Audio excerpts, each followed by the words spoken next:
Let me encourage you with something today as you give. Last week at our Toronto location, we baptized 9 people who made a dedication of their faith, a public declaration of that faith. It's a pretty cool thing because our Toronto location is a result of the generosity of people partnering together saying we want to be about what God is about, reaching lost people who are far from God. And so together we've partnered. We're working consistently in that city, and it was a pretty exciting thing to see people coming to faith in baptism. We're going to share some more of those stories in the weeks to come. Everyone doing good? Can you stand up with me real quick? I don't know that we've ever done this in church before. We're going to give it a try. Everyone turn this way if you would. Turn this way. And can you just give a little karate chops to the person in front of you? Come on, just give them a little karate chop. Come on, say, I'm excited to be in church. You got to make that sound. All right, turn. Come on. This is what generosity is like. You give it, and it comes back to you. Pressed down, shaken together, running over, poured into your lap. All right. Awesome. That was so fun for someone and really awkward for somebody else. You can grab your seat today, and we're going to dive into this message. There's something about awkward moments. I just like to facilitate them, so you're welcome, okay? You're welcome. As we come to the conclusion of a series of messages we've been in called X's and O's, a series about relationships and about developing stronger, more intimate relationships and having some framework and guideline to what godly relationships look like. I want to bring one last message in this series, not because it's the last thing that could possibly be said about relationships, but because I feel it's imperative and important to at least touch on this before we head into a new series in the summer months. And so if you've been following along, you know that we've looked at relationships from kind of different angles. We've talked about conflict, and we've talked about marriage relationships. We've looked at how to handle friendships that have gone kind of off the rails, all sorts of different things. But today, I want to bring a message simply entitled, Love, Hate, Relationships. Love, Hate, Relationships. Wherever you are, if you'd bow your heads with me, I want to pray that the Lord would use this message to speak to our hearts. And then we're going to get started. Jesus, we love you. We are grateful to be in your house. It's a joy to learn from your word. And today, God, we focus in. We want to be surrendered to what your word says. We want to be people who don't just listen to the word and end up deceived. Instead, we want to do what your word says. So give us the courage for action today. Give us hearts that are sensitive to what you're speaking. In your name we pray. Amen. Amen. Amen. Let me share some thoughts about love, hate, relationships. Do you have any love-hate relationships in your life? For some, immediately you thought of a person. Maybe don't shout out their name. But maybe you have a love-hate relationship with running. You love its results. You don't love the process. Maybe you have a love-hate relationship with cookies. You love the way they taste, but not the way they make you feel. Maybe you have a love-hate relationship with your appearance and your body. You want it to be a little different than it was, but sometimes you look in the mirror and you still go, oh, I still got it. Maybe you've got a love-hate relationship with your job. You love cashing those checks. But you don't love the type of work or the environment that you find yourself in. Maybe you have a love-hate relationship with community in general. It's like, I know I need it, but people drive me crazy. Maybe you have a love-hate relationship with your partner, your spouse. It's a tense thing to go, why again did I choose you? Maybe you have a love-hate relationship with family members. And so you find yourself about 2 or 3 times a year thinking, I'm so glad I'm part of the family that I'm a part of, until you hang out the next time, and then you're like, yeah, I'm glad we don't do this all that often. Maybe you got a love-hate relationship with the Canucks. Maybe you don't even remember what the Canucks are. You're like, that word has some familiarity. I can't remember what it means because it's just been so much hate for so long. Maybe you've got a love-hate relationship with a specific individual, and it feels like you're on a roller coaster ride, some ups and some downs, some high highs and some low lows. Maybe your love-hate relationship is tending more towards just hate. Maybe your love-hate relationship is you're trying your best to ramp it up. You just want to stay in that category of love. You know what's interesting? I think historically there was a season and a time where, in general, people thought of God as a hater. They thought of God as a hater of things. There was this general thought in the population that God was angry and spiteful, and he was mad. It showed up in art. It showed up in pop culture. It showed up in little nuanced conversations where people would say things like this: "Oh, I couldn't come to that church. I'd get struck with lightning if I walked in the door."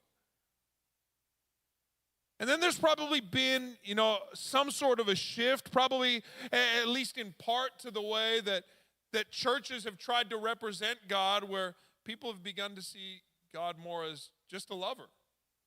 Just God is love. We sang a song that included those words today, and you can find it a few times in Scripture, that God is love, and we have tried to present God as he's always smiling, guys. He's always happy, and because he's super, super nice, he's just a God of love, and so everything is love, and in fact, because we want to represent God so well, we will try to always be smiley, and we will try to always be nice, and it's always thumbs up all the time. But when I look at Scripture, I see, yes, God is love, and yet there are some things that God does not love. In fact, if I could, I want to show you. Gwen, can you pass me my Bible there?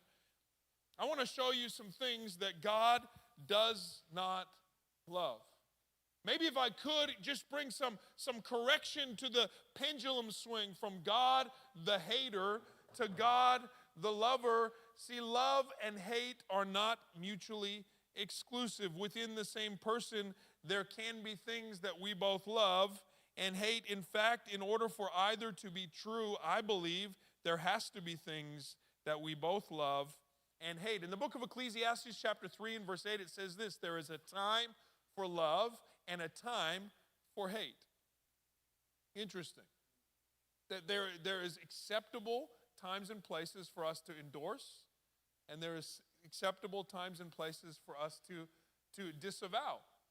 That there are times for us to embrace and times for us to straight arm something and do a little Heisman, Like there are times for closeness and there's times for distance. We need to have the wisdom to know how to handle them. Well, let's look at this together in the book of Proverbs chapter 6. I do not have this on the screen, but I do want to read it to you. This morning as I was looking and preparing these last thoughts, this scripture came back to my mind. Look at this, Proverbs 6 and verse 16. It says this: there are 6 things that the Lord hates.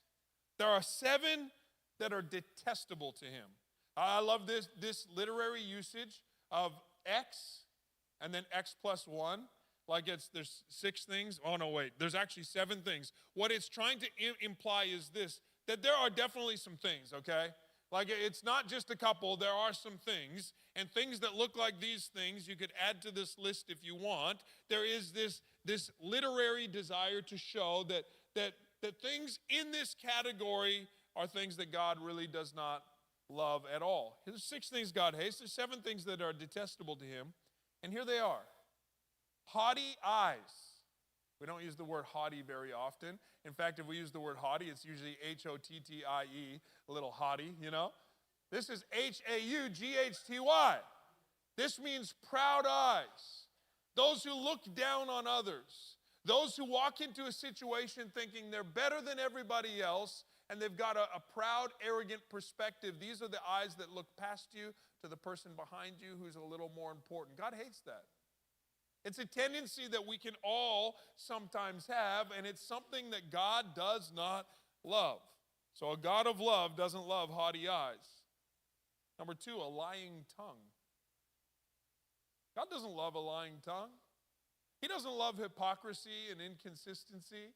He doesn't love it when we say what we think we need to say in a certain environment, when we really mean a different thing, and then we get into another environment and say that thing. God doesn't love a lying tongue. He doesn't love hands that shed innocent blood. I think for all of us, we're like, yeah, obviously God doesn't love that. He goes straight to murder, right? Yeah. Wow, he really brought some new revelation there, Pastor. God doesn't love murder. But isn't it interesting that in this list of things, God lists eyes in words and murder? That he is caring about the condition of our heart, not just the actions of our hands. If he started with murder, we might go, okay, murder's the worst one, and then we'll work our way down. Here, this list is intended to show us that in a category of things that are despicable to God, it all has to do with the condition of our heart. Do we think we're better than we are? Are we inconsistent with the words we say? Are we willing to shed innocent blood? Number 4, a heart that devises wicked schemes. I think this is so interesting because this heart may never even act on these schemes, but God doesn't like to see it in our heart and attitude. Maybe we have no intention to ever do what is wicked, but we spend some time meditating and ruminating on what would be wicked. That's something that God does not love. Number 5, feet that are quick to rush into evil. Kind of an interesting way to put it. It's basically kind of outlining our whole body, isn't it? Our eyes, our mouth, our hands, our heart, our feet. It's the way that we can embody evil is just something that's pretty detestable to God. He goes, these are things I want you to watch for because I don't love them. Number 6 is a false witness who pours out lies. God doesn't like it when we give false witness. He doesn't like it when we align with what he hates. He doesn't like it when we pretend to love the things that God hates. It's detestable to him. And then lastly, number 7, a person who stirs up conflict in the community. These are things God doesn't love. So God, who is love, has a standard that he wants us to keep according to what is good. He says, I'm a God of love. I want you to represent what is great. Here are some things that would not be great. If you say, oh man, I'm following all your rules, God, and I'm doing things right, and I know that I'm better than everyone else, he's like, those are haughty eyes. I don't love that. Man, God, I'm doing all these great things, but in my heart, if I had my way, I would get back at this person, and I would take that. No. A heart that schemes evil is not something that I love. Well, feet that are quick to rush into evil, you say, man, I'm doing so well, but everyone else is having so much fun doing what's wrong, and we're quick to jump in and quick to add our own 2 cents and quick to get in on that action. And God's like, I don't love that. I'd love you to be a little more postured and a little more grounded in what you value and not quick to jump on the next things. These are things that God hates. And what it has me thinking is this, that love is a choice we make. And so is hate. It's interesting. Love is a choice we make. It's not just a feeling contra the representation of Hollywood. It's not just a feeling. It's not just waiting for little violins to play in the background and you see someone like, oh, this is it. I feel it. Because a feeling fades and it comes and goes. Love is a choice, but so is hate. Now most people believe hate to be a choice because they think that we should be educated out of what we hate. Would you all agree? There are some things people go, well, that's a hateful way of thinking. That's a hateful way of living, and people shouldn't choose to be that way. Instead, they should choose love. If love can be chosen, then hate can also be chosen. And vice versa. If hate can be chosen, then love can also be chosen. Meaning this, we need to model our hierarchy of values according to what God values. If God is love, I want to love what God loves.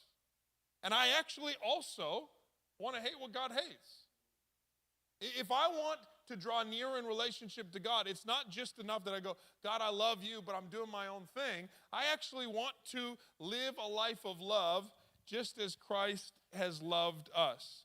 So let me give you a couple thoughts on hate today. This is a weird thing to talk about. It's kind of a random message to bring, but I think there's value in us because it galvanizes our relationship with the Lord. And it also puts us in a position where we can have more valuable and strengthening relationships with the people around us. You see, probably the most common question that I get and that Jennifer and I might get when it comes to relationships, it revolves around this thought of like, well, why can't a person who believes in God and loves God and has a relationship with God be married to or in a romantic relationship with someone who doesn't? What's the big deal? Why does it matter that much?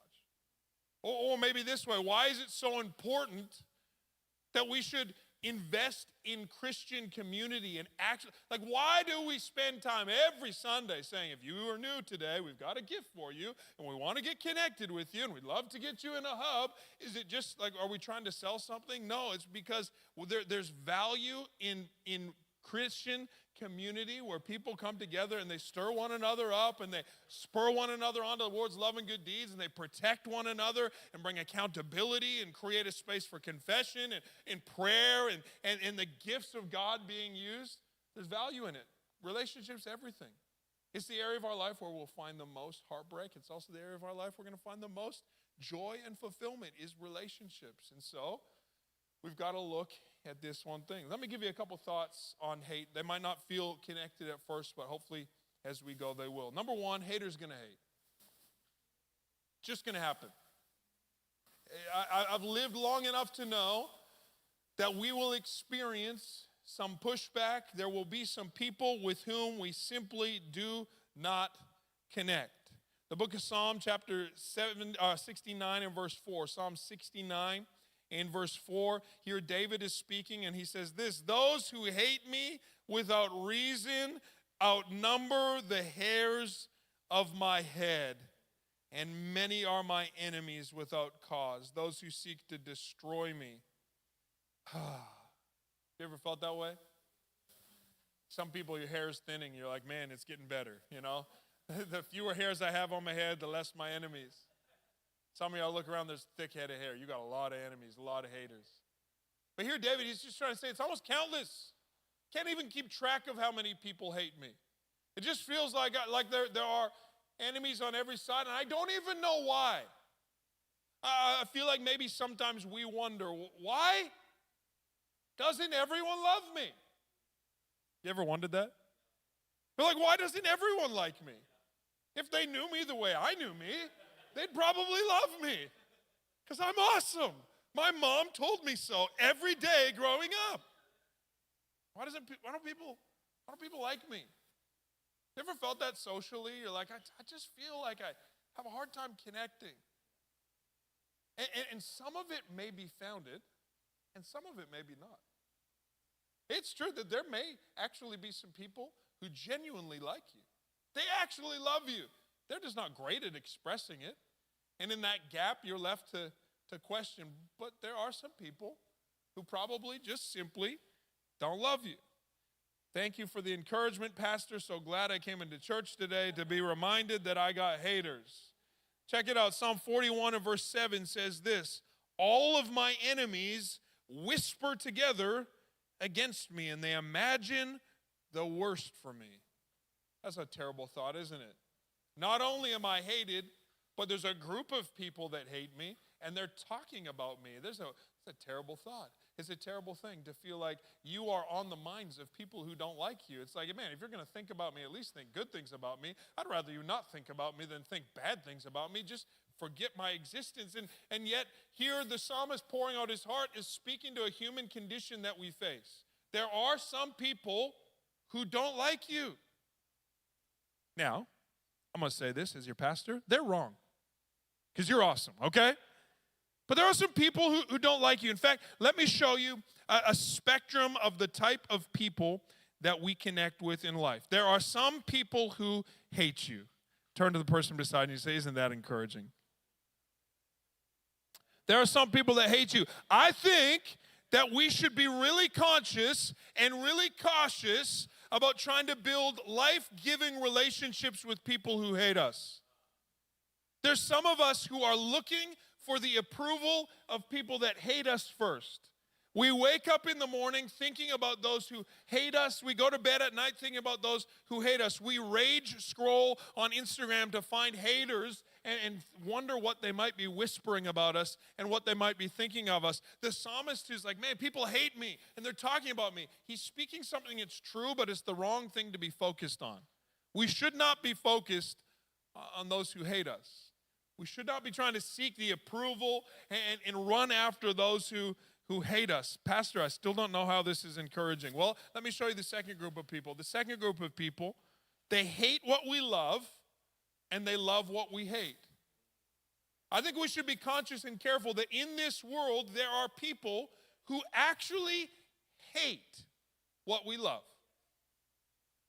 And they love what we hate. And so if we really want to get the approval of those who hate what we love and love what we hate, we need to begin to kind of blend the two. We actually need to just calm down on the stuff we love.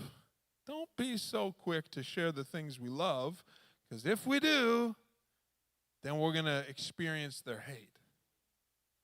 We got to be a little more conscious, be careful about, in fact, let's just dabble a little bit with the things we hate because they seem to love them. There are people that just straight up hate you. I guess it's sort of easy to kind of just draw a boundary. Like, that person hates me. They got nothing good to. Anyone know that you have someone like specifically who hates you? Can you wave at me? Oh, man, doesn't it feel amazing? I'm not quite sure how big the list is, but there's a few people on it. But there's a lot of people in society who hate what I love and who love what I hate. You know, there are people who hear about the way I choose to do family, and they hate it. Like, there are people who I've met, like many people I meet, they're like, oh, man, so do you have kids? I'm like, yeah, I got some kids. Like, how many kids do you have? I got 8 kids. And they're like, that's awesome. It's weird, but it's awesome. Like, that's so cool. I was talking to someone yesterday, like, I'm so busy and I've got 1. I don't know, that's good for you, but that's so cool. And then there are people who I share them and they go, ugh. I've had people say, why would you do that?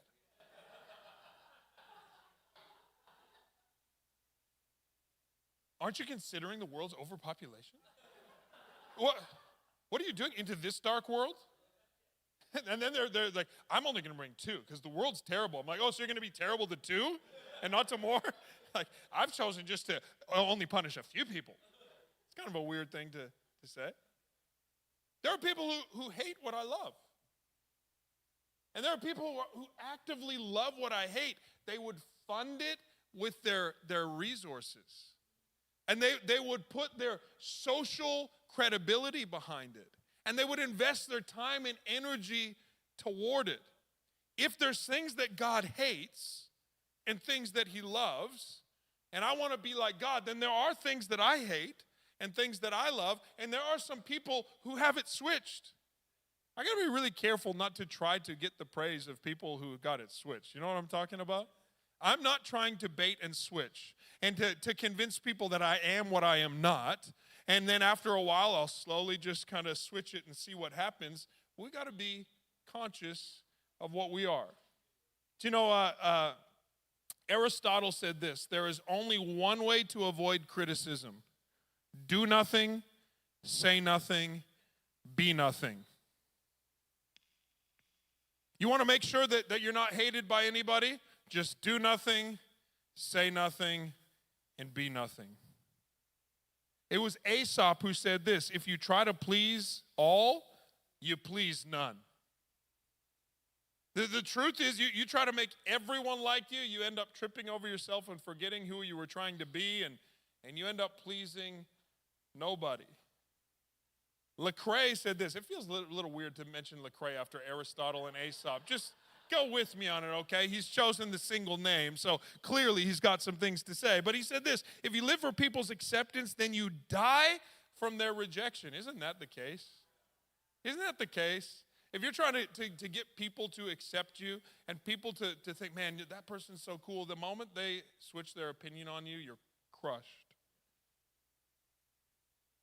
I read this quote. It's kind of an interesting one. It says, I can't tell you the key to success, but the key to failure is trying to please everybody.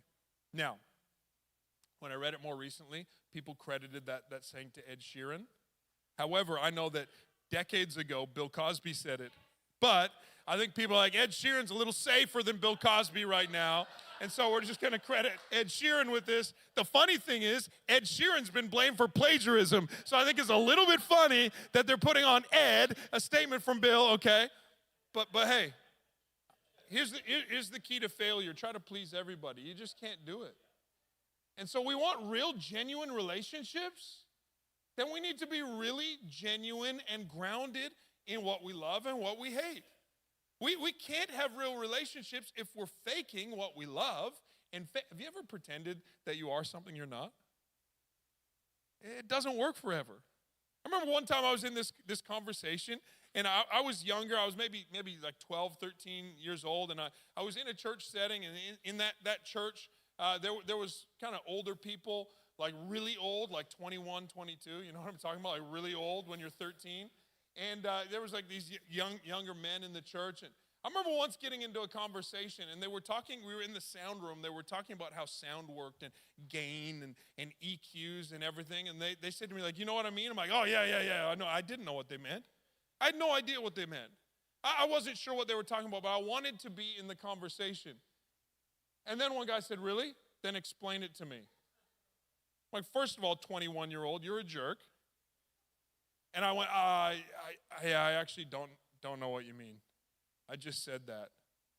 And then they turned in their conversation and continued to talk with one another. It was good for me. That's not a bad memory. That's a good memory. Because I remember that. I remember I want to just be what I am. It's okay to say I don't know what you mean. It's okay to say I kind of disagree.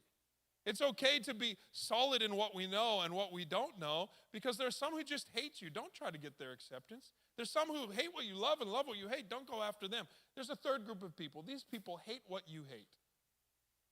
It is the kind of the baseline, I suppose, for the beginning stages of some relationship. Some relationships are built on this. We hate the same things. This is often what galvanizes coworkers. They both hate their boss. They both hate their clientele. They both hate their type of work. They both hate their pay. And as long as they keep on hating the same things together, it's like, yeah, we're in it together. We're on the same team. But you can't really build long-term sustainable relationships simply on those who hate what you hate, because the only way to do so is to stay outraged. You got to keep momentum around the stuff you're angry about, or else you kind of lose the mojo of your relationship. You have that friend who, as soon as you're together, you go negative? It might be that you just hate the same things. Maybe you need to begin to give a little more stretch to that relationship and go, is there more to it than just our joint hate? Like, do we have more to it than just what we're against? Because healthy relationships are not just being about like having the same enemies. In fact, people who just hate what you hate over time will probably make an exit from your life, especially if you get more emotionally healthy, because you can't stay outraged forever. And at some point, you need to move past outrage. You need to embrace forgiveness. And then the people who you were bitter with, they're mad at you. You got healthy. You got healed. You're not bitter anymore, but the bitter people are mad at you for getting, oh, man. You can't just build on relationships of hating what you hate. Number 4, there's people who love what you love. They love what you love. They're in the same thing. They're fans of the same things you're fans of. They're into the same stuff. They have the same areas of passion. They have the same areas of interest. This is great, except for interest can sometimes change over time. But they love what you love. They're into what you're into. And so you have the ability to have a relationship that goes beyond simple outrage. Until their interests change, it can be a little frustrating. There might be people who love what you love, and then a season of life changes for them, and they don't have time for the thing you loved anymore, and you don't know how to connect anymore. When we were both single, we were so close, and then you got a boyfriend. You never have time for the thing. Man, when we were both like married couples, man, we used to hang, but then they had a kid. They don't have time for some of the things that we used to love doing.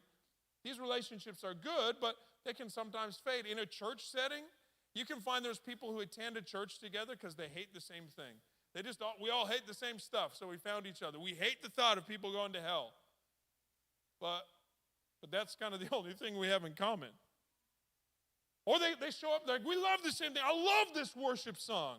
This is an awesome worship song.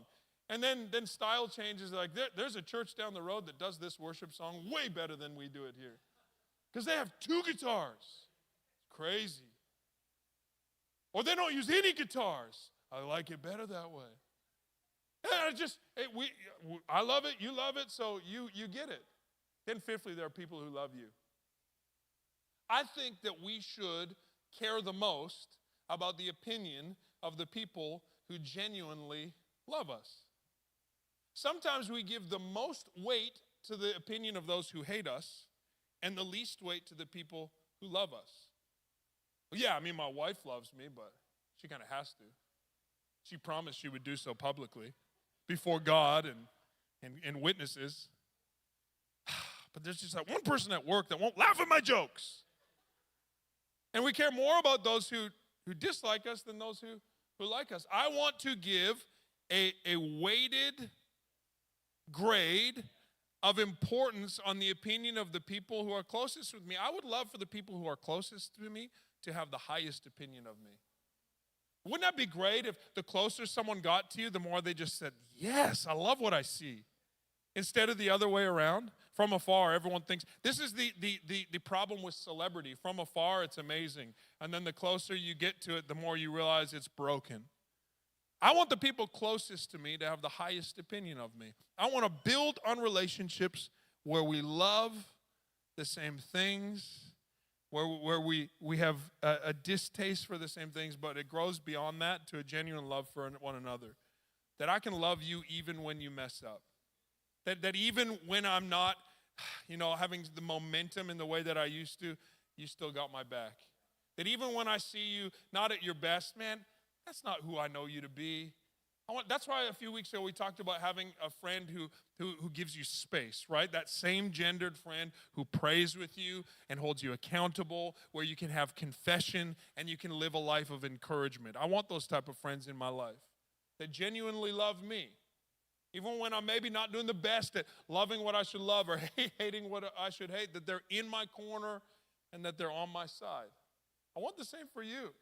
That you'd have vibrant, life-giving, love-centered relationships. Just embrace this reality. Haters are going to hate. It's going to happen. And so don't try to live a life where everyone kind of approves of you. Find people who love you and run with them. I remember when I was 19, that's when Jennifer and I got married. And so I had a group of friends at that time. They were all in the same kind of age group that we were in. We had just graduated high school the year prior, or I had met them in my first year of college. And so the night before our wedding, they said, hey, let's have a bachelor party. It's a kind of a great thing when you're 19 to do the night before your wedding. It's a really smart thing to stay up all night the night before your wedding, trust me. And so there was a group of friends. Now, let me tell you this. This was a bachelor party that included no drinking whatsoever. It was a trip to Boston Pizza, okay? I'm like, man, my friends get me. We like the same things.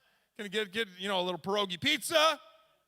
Can I get some, what do they call their little, their version of kettle chips? Don't eat Boston Pizza that much anymore, okay? Get some stromboli. Can I put some extra Parmesan cheese on this thing? It's going to be great. We're going to have a party. And then as the party went on, they're like, hey, man, we're going to have some real fun now. We're going to get you to wear this dress. It's going to be so fun, but we're doing this for you. I'm like, okay, cool. You're going to embarrass me. Awesome. I'm good with it. And so I was wearing, some random dress and running through the streets washing windows. I don't know why. Because we were 19 and we just heard that's what you do on bachelor parties, I guess. Some guy wandering the streets and they're like, this is funny. We're doing this for you because we love you. And somewhere in there, I'm like, I don't know if this is for me anymore. But it's all right because we're friends.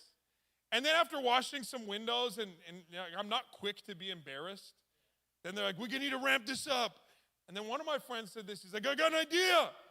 Let's take this bucket of water and go pour it on a stranger. We're doing this for you. I'm like, you know what? I think I'm good. Like, I'm getting married in the morning. I think I'm just going to head out. And they're like, all right, your choice.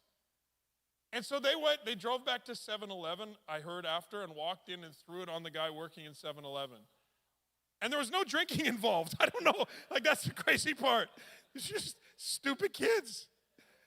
And after, like, man, you missed out. It was so good. We were doing that for you, man. And isn't that just like how friend groups can go sometimes?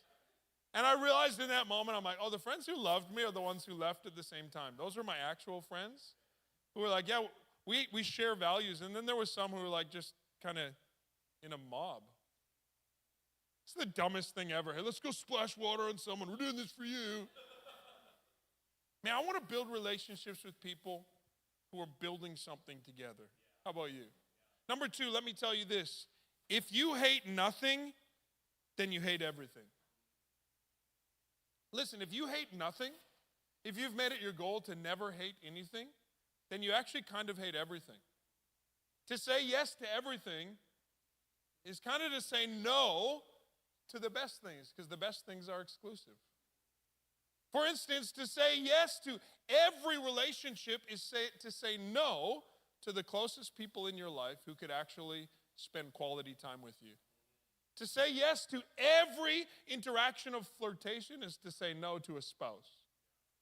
To say yes to every business opportunity is to say no to building something that lasts. You know what I'm talking about? To say yes to every value in the world is to say, God, your values, it's just going to be a no for me. If you hate nothing, you kind of hate everything. Have you ever gotten a compliment from someone who you know hates you? You're like, I don't know if that had anything to do with me. Or you get a test result back. You're like, ooh, excellent work, 10 out of 10. You're like, yes. And then you look at your friend's mark and it's like, needs more clarification. Lots of diction errors. The grammar's pathetic. I don't know what you were trying to say, 10 out of 10. You're like, oh, okay, wait. The grade kind of meant nothing there. You know what I'm talking about? If we hate nothing, if we have no standard, then we kind of hate everything. I want to give you a little feedback. Those who will gossip to you will gossip about you 100% of the time. They just need the right opportunity to do so. They just need the right motive to do so. You thought the reason they were gossiping to you was about the person they were gossiping about. It had nothing to do with that person. You thought the reason they were gossiping to you is because of the way they felt about you. You guys were so close. It actually had nothing to do with you. It has to do with them. Gossip's gossip. So don't be flattered by the fact that you're on the inside, because then the next conversation, you'll be on the outside. Look at this, 1 John chapter 2 and verse 15. I'm actually challenging you to hate some things. Check this out, 1 John chapter 2 in verse 15. It says this. Should have used a bookmark. 1 John chapter 2 in verse 15 says this. Do not love the world or anything in the world. If anyone loves the world, the love for the Father is not in them. For everything in the world, the lust of the flesh, the lust of the eye, and the pride of life, comes not from the Father, but from the world. The world and its desires pass away, but whoever does the will of God lives forever. Here God is saying, if you want to love me, then I'm drawing a line. I want you to actually love me. And to love me is to not love the things of this world. To not put your time, energy, passion, attention, and resource into things that are opposed to me. Why? Because the world functions on this metric. The lust of the flesh, the lust of the eye, and the pride of life. I do what feels good to me. I chase after the things that look good to me. And I love the way it makes me feel when I win. Because I don't want you to love the things of the world. If you love the things of the world, then you haven't yet understood me. If you love the things of the world, you're actually in that second category of friendship towards God. You love the things he hates, and you hate the things he loves. Now, this doesn't mean you can't love beauty, and you can't love art, and you can't love food, and you can't love culture, and you can't love nature. That's not the way the world is being talked about. Is not the literal sphere that it floats through the galaxy. He's going, the way the world functions is that I follow my passion, just what I feel and want to feel good and gratify my flesh. And I chase after what looks good, and I want to be recognized for how amazing I am. He goes, if you love that, then you hate the things I love. and you love the things I hate, and we're not yet friends. Like, we're not yet in relationship if you're trying to orient your life around the way the world does. Unfortunately, there are many people who have prayed prayers of belief in God but have not made him their Lord. It's like, God, thanks for saving me from sin. Now I'm going to try to find a way to hack the world's system and to become a better person according to the world. I want all of the praise that comes in the world because I don't want anyone to ever hate me, ever. But I'm going to just trust you, the one who actually loves me, to just be good and be kind and be nice to me because I'm going to chase after the things of the world. God says, hey, if you have friendship with the world, then we're not yet friends. I'm not mad at you, but don't get satisfied there. Keep on drawing nearer to God. Romans 12:9 says this, love must be sincere. It says, hate what is evil. If we want to develop a sincere love relationship with the Lord, then we need to hate what is evil. To hate what is evil means to be disconnected from it. To find out the things that are not pleasing to God and say, if they're not pleasing to God, I don't want this in my life. And then to cling to what is good. This word cling, it comes from the Greek word kola, which means glue. Glue yourself to what is good. Become inseparable with good things. Find out the things that are pleasing to God and just like bind yourself to them. Be connected to them. This same word is used when Jesus is describing his archetype for relationship. In the book of Matthew chapter 19, when God says this, that for this reason a man should leave his father and mother and be glued to his wife, and the two shall become one in flesh. What God has joined together, let nobody separate. It's the same word. Where there should be inseparability. And in this, Jesus is laying out one of the things he values. Relationships are between a man and a woman in a marriage commitment forever. That's what marriage is. That's where sex is safe. That's where it's blessed and honored.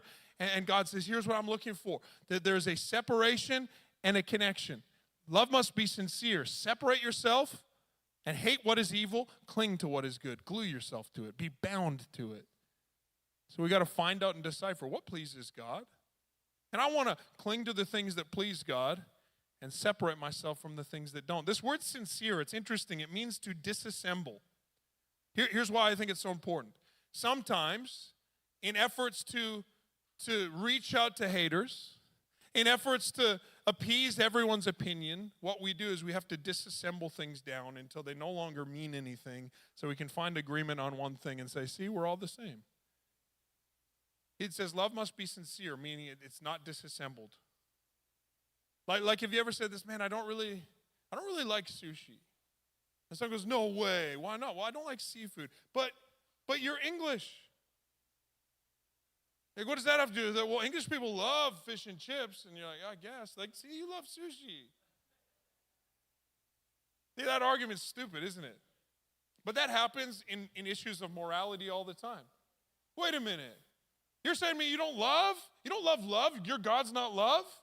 Because if you love love, then you should love all love. And if someone else says it's love, you should say it's love. You should embrace it because you're a God of love. And you go, oh, yeah, I guess that's kind of true. I guess just endorsement of everything is what love would do.